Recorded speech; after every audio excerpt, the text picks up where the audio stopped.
પાટણ જિલ્લામાં વિધાનસભા વિસ્તારોમાં મતદાર યાદી સુધારણા કાર્યક્રમ અંતર્ગત 50,000થી વધુ મતદારોને મતાધિકારથી વંચિત રાખી તેઓના નામ મતદાર યાદીમાંથી કમી કરવા ફોર્મ નંબર 7 ભરી સંખ્યાબદ્ધ વાંધા અરજીઓ એકાએક રજૂ કરવામાં આવતા અને તેમાંની ખાસ કરીને મુસ્લિમ મતદારોને નિશાન બનાવવામાં આવતા તેના ઘેરા પ્રત્યાઘાતો મતદારોના મતાધિકાર છીનવવાના પ્રયાસના ભાગરૂપે આવા વાંધા દાવાઓ રજૂ કરનારાઓ સામે કડક કાનૂની કાર્યવાહી કરવાની માંગ સાથે પાટણના ધારાસભ્ય ડોક્ટર કિરીટ પટેલ, જિલ્લા કોંગ્રેસ પ્રમુખ ગેમરભાઈ દેસાઈ સહિત કોંગ્રેસના આગેવાનો કાર્યકરો તેમજ અરજદારોએ આજે પાટણ ખાતે જિલ્લા કલેક્ટર કચેરી ખાતે ધરણા કરી સરકાર સામે વિરોધ નોંધાવી જિલ્લા કલેક્ટરને આવેદન આપી રોષ વ્યક્ત કરી ખોટી રીતે વાંધા રજૂ કરનારાઓ સામે કાનૂની પગલાં નહીં ભરાય તો હાઈકોર્ટમાં જવાની ચીમકી ઉચ્ચારી હતી.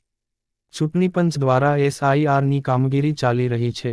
ડ્રાફ્ટ યાદી બાદ હાલ છેલ્લા તબક્કાની કામગીરી થઈ રહી છે તેવા સમયે સમગ્ર ગુજરાતની સાથે પાટણ, સિદ્ધપુર, રાધનપુર અને ચાણસ્મા વિધાનસભા બેઠક પરના 50,000થી વધુ મતદારો કે જે હાલમાં હયાત છે અને મોટાભાગના મતદારોના નામ 2002ની મતદાર યાદીમાં છે અને જે તે BLO દ્વારા મેપિંગ પણ થઈ ગયું છે. તેવા મતદારો સામે ફોર્મ નંબર 7 ભરી એકાએક વાંધા અરજીઓ રજૂ થતા અને તેની જાણ મતદારોને થતાં ચોંકી ઉઠ્યા હતા.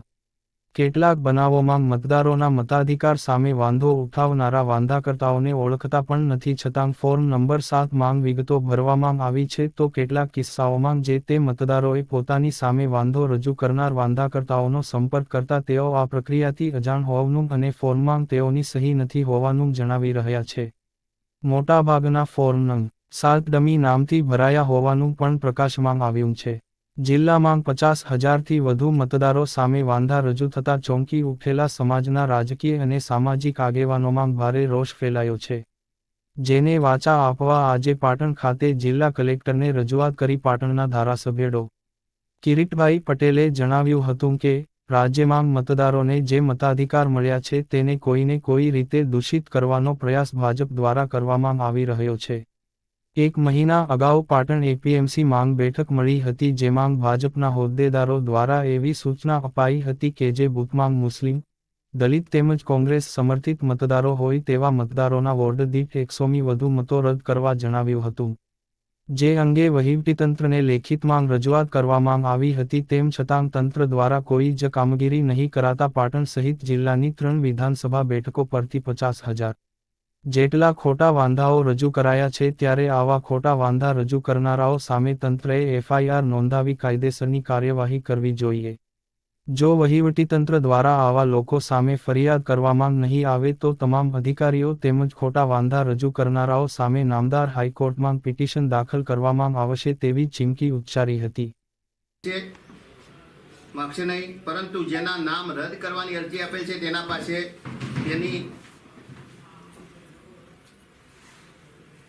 એક પણ જગ્યાએ સાહેબ ચલો આટલા બધા ફોર્મમાં એટલે તમે વહીવટી તંત્રએ ચેક કર્યા નથી. પણ હવે દાખલા તરીકે સાહેબ ગુનો બને છે અને 1 વર્ષથી 7 વર્ષની જુદી જુદી સજાઓની જોગવાઈ થઈ શકે છે એટલે તમે જાણકારી સાચી જાણકારી સિવાય ખોટા વાંધા મલિંગ કરવાનો પ્રયાસ કરે તો અધિકારી પણ જવાબદાર બને છે. BSNની BNSની કલમ 59 છે કે કોઈ પણ અધિકારી જાણતો હોય કે ખોટું થવાનું છે અને ખોટું થવાનું એ રોકતો નથી તો પણ એ જે પ્રમાણેનો ગુનો હોય એની આ બધા અમારી જોડે બધો ડેટા અમે લઈ લીધો છે. તો આવા લોકોની સામે કાર્યવાહી થવી જોઈએ. એટલે ભવિષ્યની અંદર સાહેબ આની ઝેરોક્સનું હું આપી દઉં સાહેબ થવી જોઈએ અને પૂરતી ચકાસણી થયા સિવાય એક પણ મતદાર યાદીમાંથી નામ રદ ના થાય સાહેબ એમનો અધિકાર છે બંધારણીય એ છીનવાય નહીં એ માટે સાહેબ તમને વિનંતી કરવા માટે આવ્યા છે.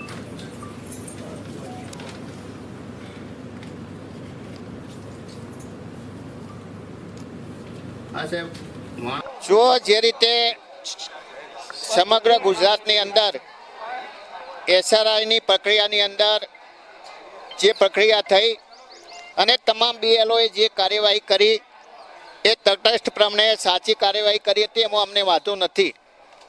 પરંતુ એ કાર્યવાહી પૂર્ણ થયા પછી જે ડ્રાફ્ટ યાદી મતદાર યાદી બની એ મતદાર યાદીની અંદર ભારતીય જનતા પાર્ટીના હોદ્દેદારો દ્વારા પાટણ જિલ્લાની અંદર 4 વિધાનસભાની અંદર 50,000થી વધુ વાંધા રજૂ કરવામાં આવ્યા છે.